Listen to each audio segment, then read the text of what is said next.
Way laming kinabuhi basta way karne. Way laming kinabuhi basta way karne tor.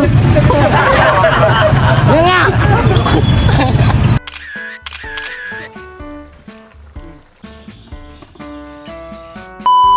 Monday, isang araw, nakamata naman tayo ng sobrang kapo, no? Ay, siyempre, duty na pala tayo. Kasama ko po yung driver na napakapugi rin.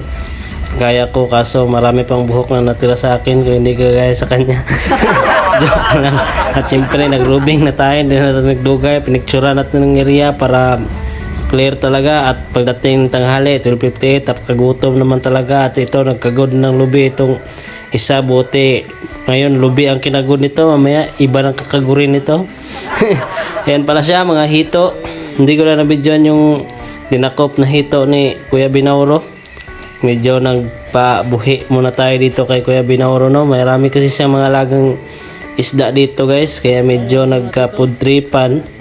Ayan, andito na kami. At siyempre, naghaling na rin kami dito.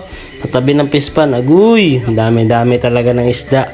Siguradong kawawa itong mga isda mamaya kasi hulihin lang to. Yan na sila, guys, tinudlo-tudlo na natin. Pasama na rin itong mga langgam. Yan, may uwak tayo dito at meron tayong mga gansa na binitay.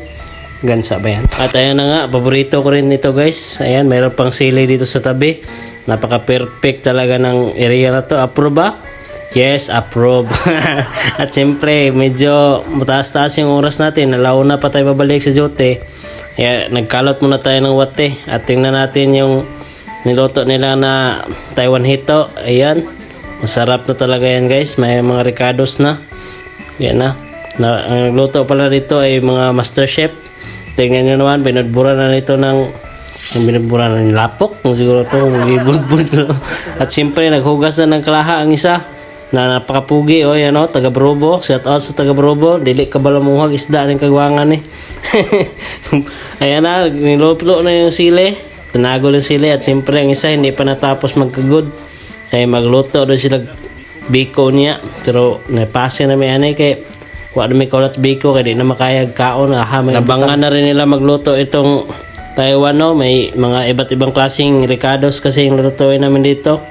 May ginataang Taiwan, merong igat at andito na nga si Kuya Binauro. Hindi na nagpapigil sa kanyang pispan. Medyo nang huli siya dito at ayun, nakahuli ka agad. Napakagaling talaga, hingigo talaga ito si Kuya Binauro, no? At kinuha na talaga ba taga Barobo na hindi kabalo maghuli ng isda, pero pag magluto at magkain ng isda siguradong ubos yan. Medyo naglumpat-lumpat pa talaga ang isda dito. Nagkatawa lang talaga ako dito sa mga tao na to kasi hindi talaga sila kabalo talaga magluto maghuli ng isda.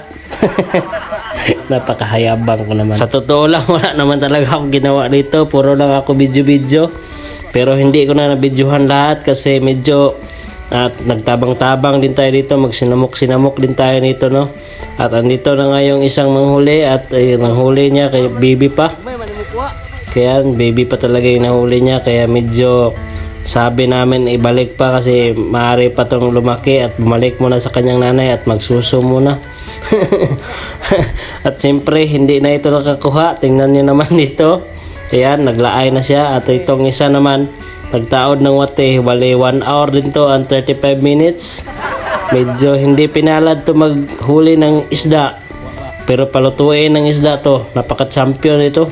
Ayan, tingnan niyo yung isda. Malapit pa dito sa kanya, pero pag hinulog niya itong kanyang paon niya, managan ng isda dito sa tabok. Tanawa ni guys, ang kaning tawanan ni. Yeah. Shout out kay Ras Borbano. Tingnan niyo naman itong kasama ko. Napakadugay talaga magtaod ng wate. Kinat ko na lang. At andito na nga siya, tinawtaw na sa wakas. Natapos din siya magtaod sa wate. At napakaseryoso niya. Ayan, tingnan niyo naman yung mga isda. Nagdalagan sa tabok. Ibiyaan siya kasi ewan ko dito taong to. Medyo may pagkamalas ito manghuli ng isda. Dapat hindi ito isama kung manghuli talaga ng isda, guys. Tingnan niyo itong taong to. Natawa-tawa na lang siya. At siyempre medyo nilapitan niya. Medyo hinulga-hulga niya yung isda dito, no?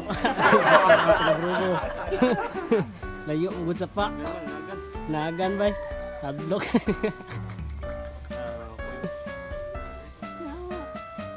Tapos ng 1 hour at 70 hours, ayan na nga. Medyo may nakita na siyang isda dito. Pero napakaswerte niya, may kulay yung nakuha niya. Tingnan niyo naman dito yung nahuli niya. Medyo nagdagandagan pa at medyo nabalaka yung tagiya kasi nahuli yung pang-decorate ng kanyang crispan. Tingnan niyo dito. Medyo nadugayan tayo dito magbira kasi hindi talaga pwedeng ulamin yan guys. Matabang kasi ang karne niyan.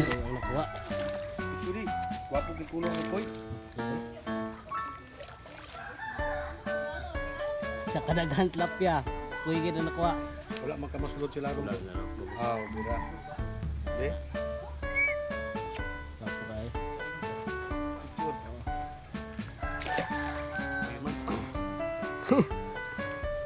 Ang payo ko talaga sa taong to, magluto na lang siya no.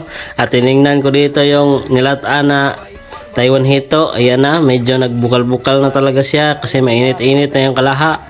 Ayan na, medyo lami-lami yan mamaya. At siyempre lumipat na yung bisto.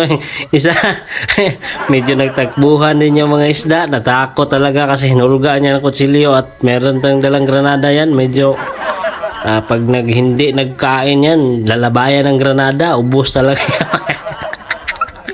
Sana nilabayan mo na lang ng granada yung mga pispan. Nahurot na siguro ng isda niya. At siyempre dahil napagod na kami, yan nilinisan na namin yung kuha ni Kuya Binauro at kuha namin. Nabuti na lang medyo hait-hait yung kutsilyo natin dito. Medyo naong na lang ang pangusog. At tingnan nyo dito, malalaking Taiwan at tilapia yung lutuin natin. Sinugba, may ginataan, at merong sinugba. Mayroon pang sinabaw dito. Yan, medyo malaki din yan guys. Hindi kami nagkuha ng maliit. Ibabalik namin yung mga gagmay pa nga isda kay medyo apiki pa man nagkuha. Mapakatutoy siyang mama. Pagkatapos kong tumulong doon sa paglilinis, ayan, andito na, meron ng gata. Nakita kong pato dito, itom. Gusto ko rin itong patong itom. Kaya mag-swap tayo dito ng, meron tayong puti na pato, ilipat natin dito, no? At meron din palang igat dito. Ayan, meron, sana all may igat na nilagay sa kalaha. Kita nyo naman dito yung sinugba, napakapula-pula ng kanyang apiki, ang kanyang pahimtang, na medyo nasugba na siya. Pinakupsan muna natin yung yung igat kasi medyo malangsit talaga yung lasa at ayaw naman natin kumain ng malangsit, no. Alam niyo naman ako, ayaw kong kumain ng malangsit kaya inadvisean ko muna. Magaling ito magluto pala si Ras Borbano, no. Hindi ito siya pang huli ng isda, pang luto talaga ng isda tong taong to. Hindi ito masilbi pag magdakop talaga. Yung gusto nito magluto-luto lang. Tingnan nyo naman yung isda dito, nakakaibog talaga yung mga isda, marami talaga yung isda dito, no. Pabalik-balik lang tayo dahil medyo maliit na lang yung oras natin, 2 minutes and 25 seconds na lang. Medyo nag-ampo na sila dito at medyo nilantakan na natin yung kumain pagkatapos mag-imin. Kaya hindi na tayo magpigil dito, hindi ko na binidyohan kasi medyo kapos tayo sa oras, no.